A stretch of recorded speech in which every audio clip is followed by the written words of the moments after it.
Hello everyone, welcome to Vyas IAS.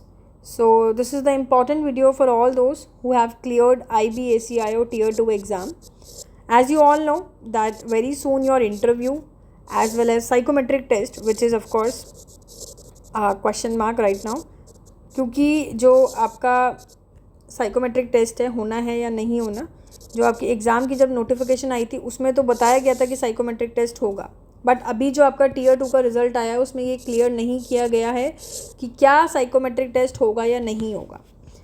But जब तक clarity नहीं आती हमें प्रिपरेशन इस हिसाब से करनी है कि आप साइकोमेट्रिक टेस्ट की भी प्रिपरेशन करें, साथ में अपनी इंटरव्यू की भी प्रिपरेशन करें। प्रिपरेशन कैसे करनी है, क्या है, क्या आगे का स्टेप होना चाहिए, उन सब के लिए मैंने आपको पहले भी बताया है। हम लोगों ने यानी कि व्यास आईएएस ने अपनी तरफ से एक इनिशिएटिव निकाला है जो कि हम लोग पहले भी निकाल चुके हैं ईपीएफओ के एग्ज़ामिनेशन के लिए, ईपीएफओ एपीएफसी के लिए भी, सीएपीएफ के लिए भी, जो हमने इंटरव्यू गाइडेंस प्रोग्राम चलाया था। इसी तरीके से हम IB-ACIO टीयर 3 के लिए यानी कि इंटरव्यू के लिए इंटरव्यू गाइडेंस प्रोग्राम निकाल रहे हैं, जो कि एक्चुअली में निकल भी चुका है और ऑलरेडी इसमें 3 बैच बन चुके हैं, morning, evening and weekend batch. ठीक है, अब इस बैच में हम लोग क्या कवर कर रहे हैं। इस बैच में आपका जो करंट अफेयर्स है, मेनली तो करंट इश्यूज़ ही होते हैं, जो करंट इश्यूज़ ये लोग पूछ लेते हैं। ठीक है, करंट इश्यूज़ इसलिए भी इम्पॉर्टेंट है इंटरव्यू में टू चेक कि आप लोग का ओपिनियन क्या है। करंट इश्यूज़ इसलिए पूछे जाते हैं बेसिकली ओपिनियन जानने के लिए। ठीक है, करंट इश्यूज़ हो गए, आपके कुछ पॉलिटिकल इश्यूज़ भी कई बार पूछ लिए जाते हैं। ठीक है, उसके अलावा हम इसमें इंटरनल सिक्योरिटी भी कवर करेंगे। इंटरनल सिक्योरिटी में आपके लेक्चर्स वगैरह रहेंगे, कुछ पीडीएफ्स भी रहेंगी कि इंटरनल सिक्योरिटी में, क्योंकि बहुत सारे टर्म्स होते हैं, नक्सलिज्म, टेररिज्म, कई बच्चों को नहीं समझ आते, तो ये चीज़ें ये लोग पूछते हैं आईबी वाले, तो ये चीज़ें भी इसमें कवर्ड होगी।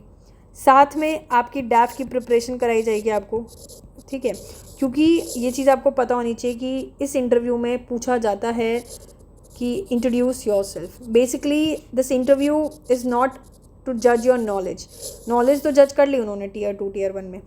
ये इंटरव्यू लिया ही इसलिए जाता है to know what kind of individual you are. इसमें ये जानना चाहते हैं कि आप किस तरीके के इंसान हो।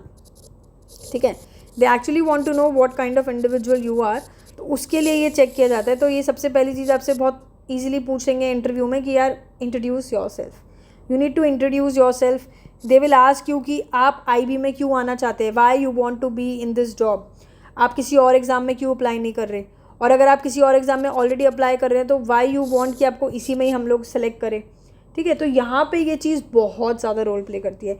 इवन अगर आपके गैप आया हुआ है ना प्रिपरेशन में, तो आपको उनको प्रूफ करके देना पड़ेगा कि ये गैप मैंने जो लिया है क्यों लिया है, उनको सेटिस्फाई करना पड़ेगा इस तरीके से कि यार मैं इसी जॉब में आना चाहता हूँ, I fit in this job. आपको पूरा तरीके से प्रूफ करना पड़ेगा, उनको हर चीज़ उनके अंदर मनानी पड़ेगी। तो ये चीज़ें इसमें काफ़ी पूछी जाती है।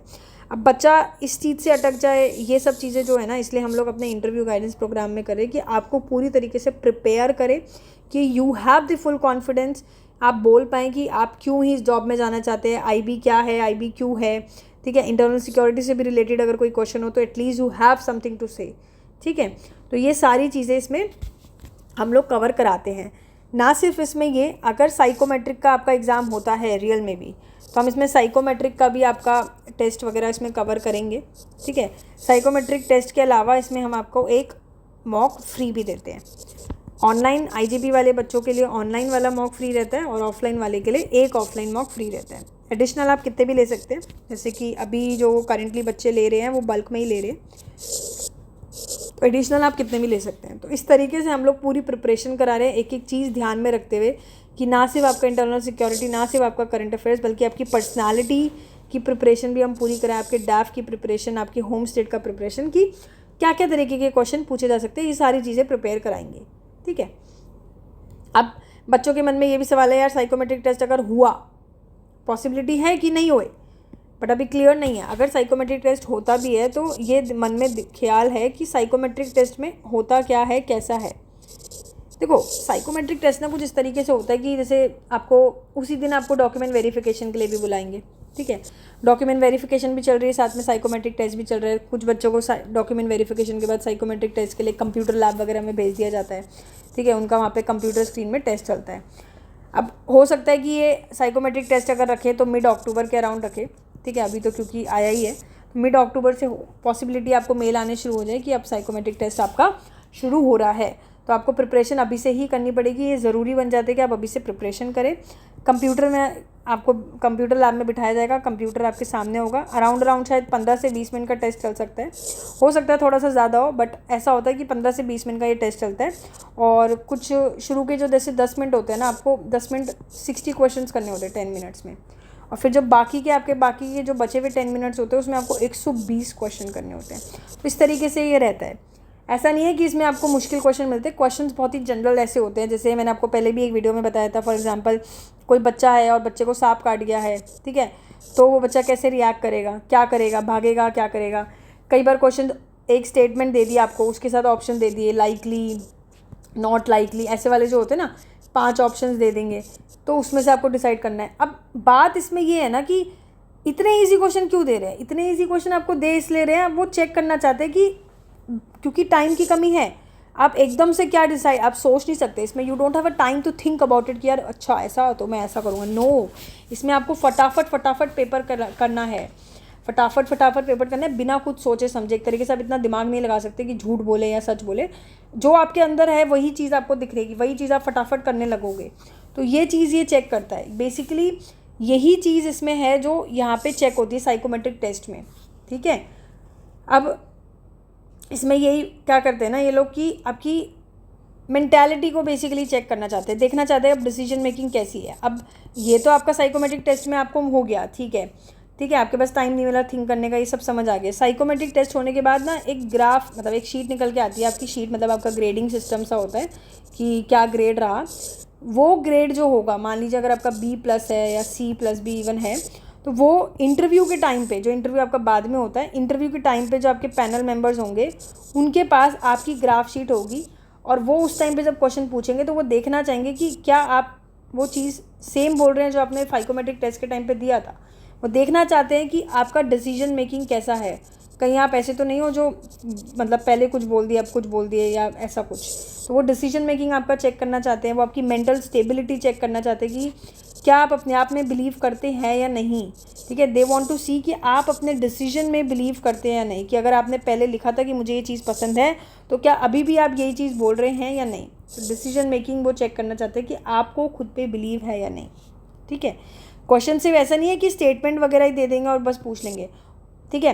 हो सकता है आपको कोई एक इमेज दे दे, जो इमेज इतनी ब्लरी सी होती, ज़्यादा क्लियर भी नहीं होती, इमेज दे के पूछ ले कि क्या है, क्या दिख रहा है, ऐसे सब चीज़ें। तो ये सब चीज़ें पूछी जाती है साइकोमेट्रिक टेस्ट के। आपके हालांकि कुछ मार्क्स जुड़ भी जाते हैं, कुछ मार्क्स जो होते हैं आपके इंटरव्यू में रोल प्ले करते हैं, ठीक है, तो थोड़े बहुत मार्क्स भी इसके लगते हैं, ये चीज़ आप ध्यान रखिएगा, ठीक है। अब अभी हो रहा है नहीं हो रहा क्लैरिटी नहीं है। अगर होता है, लेट्स से अगर आपका साइकोमेट्रिक टेस्ट हो रहा है, तो जो इंटरव्यू की डेट्स आपकी आएंगी, वो इंटरव्यू की डेट्स फिर आपकी चलेंगी लास्ट नवंबर, ठीक है, या फिर स्टार्टिंग के दिसंबर में भी चल सकती है, ठीक है। यानी कि आपके जनवरी मिड तक सब कुछ ख़त्म हो जाएगा, जनवरी मिड तक आपके सारे इंटरव्यूज़ क्लियर हो जाएंगे, ठीक है, समझ आ रहा है। 20 नवंबर के बाद आप एक्सपेक्ट कर सकते हैं कि आपका इंटरव्यू स्टार्ट हो जाएगा। बट अगर आपका ये नहीं होता है ना साइकोमेट्रिक टेस्ट, तो ये ध्यान रखिएगा आपके इंटरव्यू जो है, आपके जो इंटरव्यू है वो अराउंड आपके 1 नवंबर से स्टार्ट हो जाएंगे, मतलब फर्स्ट वीक ऑफ जो नवंबर आपका आएगा वहाँ से शुरू हो जाएंगे, ठीक है। ये चीज़ ध्यान रखिएगा। तो आपको जो प्रिपरेशन करनी है वो अभी ही बेस्ट टाइम है, क्योंकि फिर दिवाली एंड ऑल वगैरह फेस्टिवल्स वगैरह आ जाएंगे, तो आप लोग भी इतना टाइम नहीं दे पाएंगे। तो कोशिश करिएगा कि कोई भी आप इंटरव्यू गाइडेंस प्रोग्राम कहीं भी आप प्रिपरेशन कर रहे हैं तो आप अभी से ही प्रिपरेशन करना स्टार्ट कर दीजिए, टाइम का वेट मत करिएगा, क्योंकि इंटरव्यू बहुत इंपॉर्टेंट हो जाता है। बहुत सारे तरीके के क्वेश्चंस पूछे जाते हैं आपकी पर्सनालिटी के ऊपर, काफ़ी क्वेश्चंस HR के ऊपर आ जाते हैं, केस स्टडीज़ वगैरह दे देते हैं लोग आपको, ठीक है। तो ये चीज़ बहुत ज़्यादा इसमें इंपॉर्टेंट बन जाती है। इवन आपके जो इंटरव्यू में जो पैनल मेंबर्स होते हैं ना, वो 3 या 5 मेंबर्स रहते हैं, जिसमें से 2 से 3 तो आपके IPS ऑफिसर ही हो गए, एक साइकोलॉजिस्ट भी हो जाता है। साइकोलॉजिस्ट आपसे क्वेश्चन नहीं पूछेगा, बट साइकोलॉजिस्ट आपको पूरा जज करेगा कि आप कैसे, क्योंकि साइकोलॉजिस्ट का काम ही यही है ना। तो ये चीज़ बहुत इंपॉर्टेंट बन जाती है। आपका इंटरव्यू में आपके पास एक डिसीजन मेकिंग होनी चाहिए, आप किस तरीके से डिसाइड कर रहे हो, किस तरीके से चीज़ों में रिएक्ट कर रहे हो, आपका क्या पर्सपेक्टिव है, कंट्री को लेके क्या पर्सपेक्टिव है, ये सब चीज़ें बहुत मैटर करेगी। तो आपको प्रिपरेशन इस हिसाब से करनी है कि you have to prepare for everything. जितनी जल्दी आप प्रिपरेशन स्टार्ट करते हैं उतना आगे आप रहेंगे। क्यों? क्योंकि उतनी ज़्यादा चीज़ें आप कवर कर पाएंगे, उतनी ज़्यादा चीज़ें आप उतने ज़्यादा आप मॉक्स दे पाएंगे। और ये ध्यान रखिएगा, इसमें आप जितने ज़्यादा मॉक्स देंगे उतना ही आपके लिए फ़ायदा है। समझ आ रही है बात? तो ये चीज़ें आपको ध्यान रखनी है अब आने वाले टाइम पे किस तरीके से आपको प्रिपरेशन करनी है उसके लिए। ठीक है। सो किसी भी तरीके का आपको डाउट है, कोई भी आपको जनरल गाइडेंस लेनी है, तो व्यास IAS हमेशा ओपन है आपकी क्वेरीज़ वगैरह हैंडल करने के लिए। आप हमारे व्हाट्सएप नंबर पे भी कांटेक्ट कर सकते हैं, आप कमेंट सेक्शन पे भी कर सकते हैं, और आपको हमको कॉल भी करके इस नंबर पे पूछ सकते हैं। इवन अगर आपको हमारे सेंटर पे आना है जो कि करोल बाग दिल्ली में है, तो आप हमारे सेंटर में आके भी चीज़ें पूछ सकते हैं। ये हमारे सेंटर का एड्रेस है जो मैंने आपको स्क्रीन पे बताया है। ठीक है। 111 first floor, Grover chamber, Karol Bagh metro station, Karol Bagh metro station, gate number 8 से एग्ज़िट होता है, ऑपोजिट टू मेट्रो पिलर 109। ठीक है।